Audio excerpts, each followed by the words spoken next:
Hello, hello. Welcome to English 111.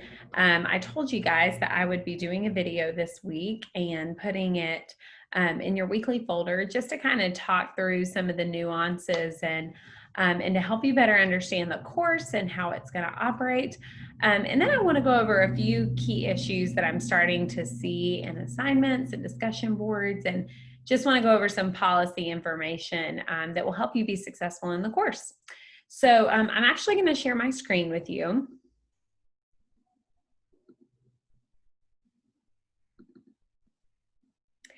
And I want to walk you through just a few things from week to week that you can expect.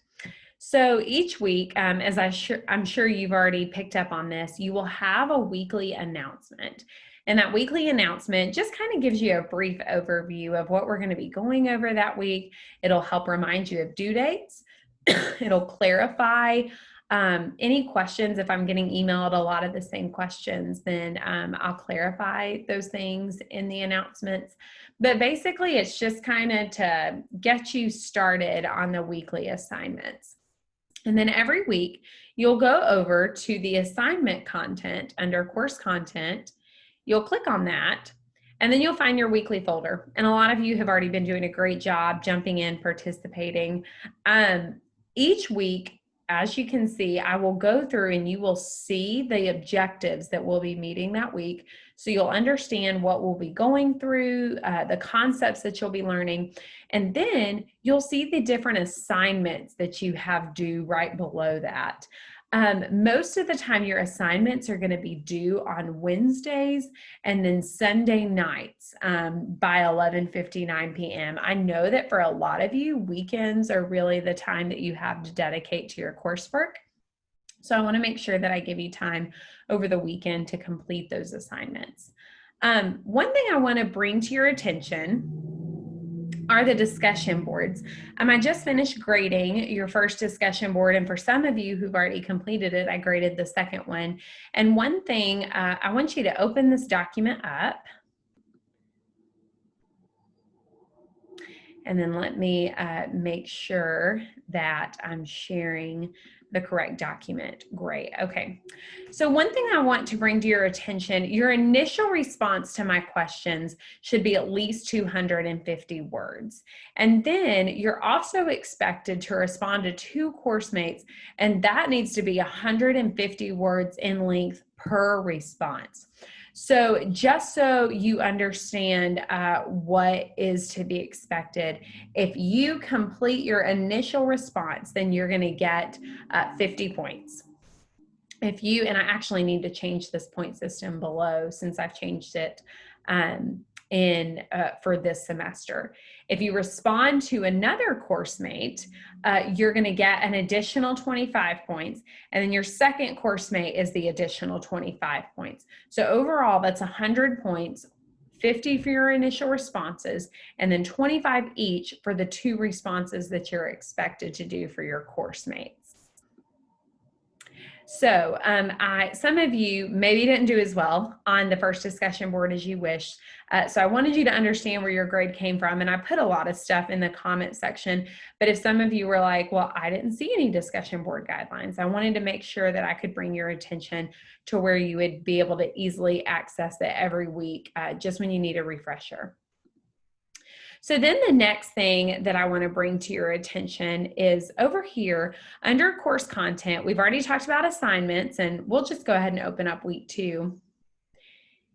Each week, you'll have all of these lecture notes, some great YouTube videos that I apply to these notes just to help you better understand the material that we're reviewing.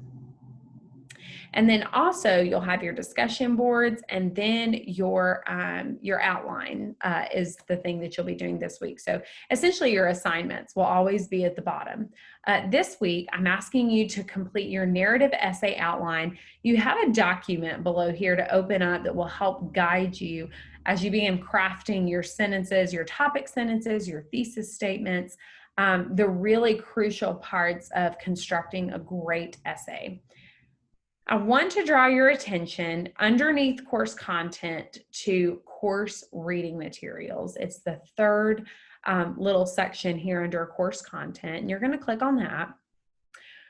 Right here, we have MLA and APA information, and then underneath that, we have essay guidelines and rubrics.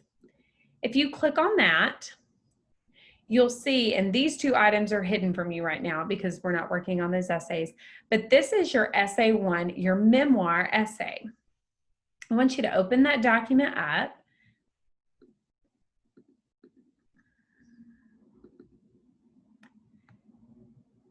And I'm going to share this particular document as we go through a few things. A memoir is defined as a historical account or a biography written from personal knowledge or special sources. In light of our theme about creating change in the world, you will begin the semester writing a memoir about a time in your life when you realized that the world needed to change. Perhaps you saw someone in your kindergarten class who didn't have a coat to wear in freezing temperatures. Or maybe your own home didn't have proper air conditioning during the hot summer months. Whatever it is, I want you to think about that particular idea, moment, or hurt that you experienced. Please focus on one memory. Here's what I mean by that. Sometimes students had a 6-month period in their life where they really learned a lot. They realized that the world around them needed to change. Maybe they saw someone suffering through a period of 6 months. That's really not what this is. A memoir essay is about a very specific moment. A great example that I can think of from last semester is one of my students wrote about the first time she realized that people around her didn't have access to basic necessities that she did. It was in her kindergarten class. The families were instructed to either have a blanket or a towel for each student so that during their nap time, they could nap on something other than the ground. And one of the students in her classroom, unfortunately, sorry about that. One of the students in her classroom, unfortunately, did not have access to a towel or a blanket. So she realized in that moment that students did not have access to the same things that she did. And that was when she realized her world needed to change. That was a specific moment, a specific day, in a specific time period. And it was all in one setting. That is what a memory or a memoir is. Here's a few key elements that I want you to be mind of. Be descriptive. Consider your 5 senses as you're navigating the past. I want you to think about what people said in that moment. I want you to think about what you heard. I want you to think about what you smelled. What did the setting around you look like? You're truly painting a picture and describing what that moment was like for you to the reader. Write something that you would want to read. This is a personal memory, a personal time in your life. So write something that you think would be interesting to pick up and read yourself. Make sure your thesis has a clear and concise message. You're not showing multiple lessons in this narrative. You should have a focused purpose. Be relatable. Know your audience. You're writing to other students and a teacher that want to see meaningful change in their world. Your story should invoke that emotion. And then finally, this is a story from your life. The flow should mirror that idea. There should be a clear chronological timeline of events that took place. For instance, if your story starts out by being in the classroom, and you are talking about lunch, at the end of the story, it shouldn't talk about being in the cafeteria for breakfast that morning. We want to see a really clear chronological timeline. Just a few of the requirements that I'm asking of you: proper MLA format, 3 to 4 pages in length, double space, 1-inch margins, proper sentence structure, fluid and cohesive transitions from paragraph to paragraph, and a clear, concise thesis statement within your introduction. Okay. I'm so glad that we were able to go over your first essay assignment. I think that's going to be helpful as you begin to outline your essay this week. But also, one of the things that I want to talk to you about is simple paragraph formation. We're going to dive into this more next week, but as you see some keywords on your outline, such as thesis statement, topic sentence, transition ideas, conclusion, I want to really go over what some of those key elements are. So if you open up to week 2, let's talk about your introduction first. Your introduction should begin with a great hook. What do I mean by a hook? It's exactly how it sounds. You are trying to get your reader's attention. You want to spark their interest to read your work. Your introduction should also contain some transition from your hook. You want to include a little bit more information about the background of the story. And then finally, you should have a thesis statement. That thesis statement needs to have a clear idea. It needs to make a claim about that idea. And then, contingent on what genre of essay you're writing, it needs to have various ways that that claim should be supported. For this particular essay, one of the things that you need to be aware of, your thesis should very clearly state the time in your life that you realized the world needed to change. After we read your introduction, we should know or have a very good idea about what the story is going to be about. Next, we're going to talk about your body of your essay. The body of your essay should at least have 3 paragraphs. Contingent on what the essay prompt is, there may be more as we progress throughout the semester. But in a typical paragraph, we need to have what we call a topic sentence that introduces the idea that we're going into, explanatory sentences, and concluding sentences. If you look in your weekly lecture notes, this goes into a bit more detail as I break down some of the ideas that we can dive into a bit more with those particular words. A topic sentence introduces the topic that you're going to address. For this narrative essay, essentially when you're going to the next part of the story, that's what your topic sentence is going to introduce. Your explanatory sentence, in this essay, they're called narrative details. This is a description of what's happening in that scene or in that moment. And then a conclusive sentence is when you are summarizing the paragraph. It's when that particular moment is starting to end and you're moving on to another scene in the overarching concept of your entire paper. And then finally, your conclusion, that kind of drives home the lesson that you learned as you're ending your story. In a lot of essays, the conclusion really mirrors the introduction. We're hitting home with our thesis again. We're using those last couple minutes that we have or those last couple lines to really drive home what's important to us. It's what wraps up and summarizes your entire paper. One more thing that I want you to really focus on this week is Mla Format. There's a great tutorial right here in your week 2 folder. But also, if you go back to your course reading materials, there's a folder titled MLA and APA Format. And the MLA format does a really good job. There's some really good content in there that breaks down all the formatting steps for you. Now, all of this leads to what I want to talk about with our brainstorming. Some of you did a really, really great job. You read the narrative guidelines and handout. You jumped right into brainstorming techniques and you knew exactly what you were doing. And some of you really struggled. And so I really want to review that concept with you if you didn't really watch the YouTube videos and the clips that I provided last week. Brainstorming is the first part of the writing process.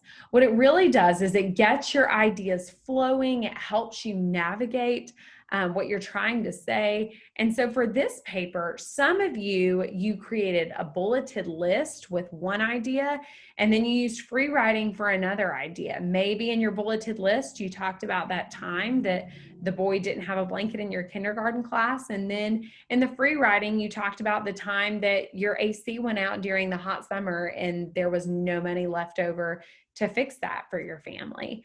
Brainstorming is really a time where you just flesh out all those ideas, whether they're good, bad, or in between, and you pick which one you really want to go with as you start the planning and outlining process. Some of you talked about what brainstorming technique works for you, but you didn't actually go into the brainstorming technique. So if that was you and you didn't do as well on this assignment as you wish you would have, feel free to redo it and I'll be glad to regrade it. Now, as we're moving from the brainstorming to the outlining process this week, I want you to pay close attention to the narrative essay outline. And I'm going to share this document with you. And this is again in your week 2 folder. So narrative essay outline and tips. The following outline is typical for developing a narrative essay. After you do your pre-writing, or your brainstorming, you'll be able to insert your content into a format indicated by the outline. You're going to want to create some variation based on your topic and person, so change the template to fit your purpose. This is a typical outline for a chronologically developed narrative. You can also use chronology creatively by playing with the order of points 3, 4, and 5. Finally, you should add another level of detail with lowercase letters. And here's just a few tips for your narratives, and we went over a few of these as we talked over our essay guidelines. Show, don't tell. Use description of all 5 sentences. Create a meaningful conflict to drive your narrative. Add details so your reader is emotionally involved with your story. Make sure the resolution of your story fits the purpose and the plot you have developed. Make sure your reader can understand what is happening. Use dialogue to show what your characters are like. Choose details that serve your purpose, and use the template as a guide, but be creative. So here's what the narrative outline looks like. The introduction allows you to put a hook in there, the significance of your topic or the transition from your hook to your thesis, and then your thesis statement. And then when we look at your setup, this is a really good way just to kind of organize your thoughts before you begin drafting your paper. It gives you a way to talk about the background of the event, the people involved, the setting, the short anecdote or the foreshadowing, the beginning of the event, the climax of the event, and then finally the conclusion, which is the resolution of the event, what you learned. And this part 2, the setup, please don't feel that you have to include every single one of those details. These are just ideas for that first body paragraph to really help you dive into the story. Feel free to use what works for your story, but don't feel pressured to use all of it.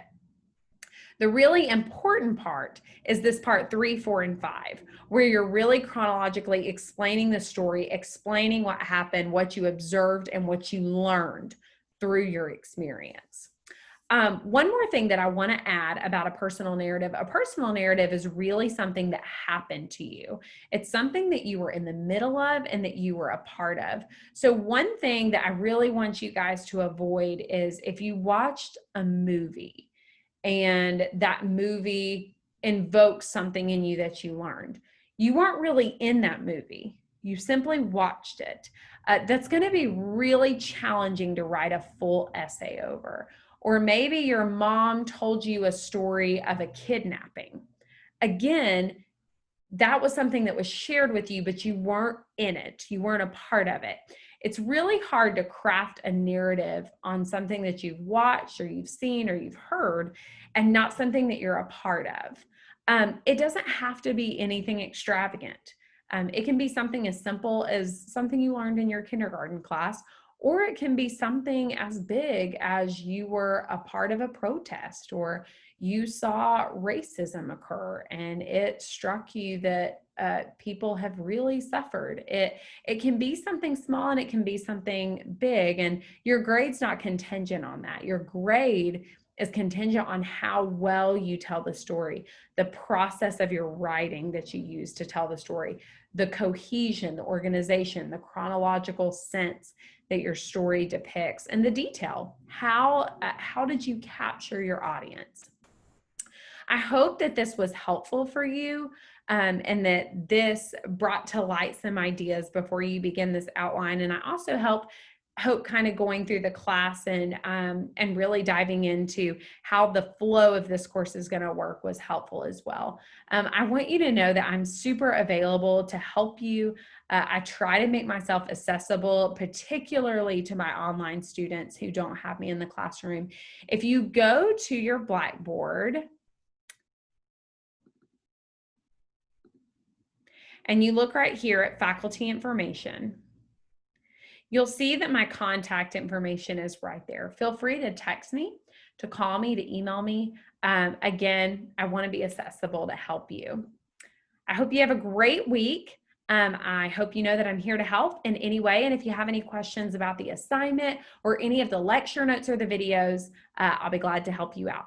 Have a wonderful day.